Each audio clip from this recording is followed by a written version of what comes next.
महाराष्ट्रातल्या माणकुल्या भुरग्यांच्या फाटीवयले वजे कमी जावचे म्हणून सरकारान पाठ्यपुस्तकां कमी करपाचो विचार चालू केला। अशें चवथीच्या पयल्याच दिसा महाराष्ट्राच्या शिंदे फडणवीस सरकारांतले शिक्षण मंत्री दीपक केसरकर हाणें कळीत केला।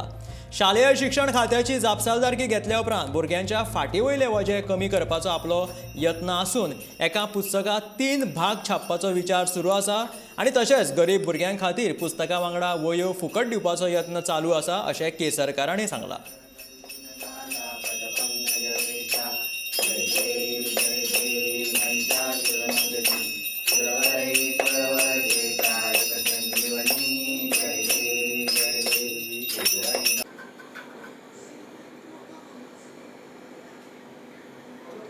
गुणदायिने नमः गुणोत्कटाय नमः गुणचक्रचराय नमः गुणवताराय नमः गुणबांधवाय। एवढं मोठं आव्हान जर पेलायचं असेल तर ती ताकद गणरायच देऊ शकतो आणि म्हणून या मंगल प्रसंगी मी मनापासून प्रार्थना केलेली आहे। ज्या दिवशी या खात्याचा कार्यभार सांभाळला त्या दिवसापासून कामाला सुरुवात केलेली आहे आणि मुलांच्या पाठीवरचं ओझं कमी करत असताना अत्यंत गरीब घरातली सुद्धा मुलं असतात, त्यांना आपले पालक आपल्याला वह्या कधी आणतील याची सुद्धा चिंता असते आणि पुस्तकं मोफत दिली तरी त्या मुलांची गरज भागत नसते आणि त्याच्याबरोबर पुस्तकांबरोबर वह्यासुद्धा पुस्तकांचे 3 भाग करायचे की जेणेकरून जो भाग शिकवला जातो तोच भाग घेऊन मुलं शाळेत जाऊ शकतील।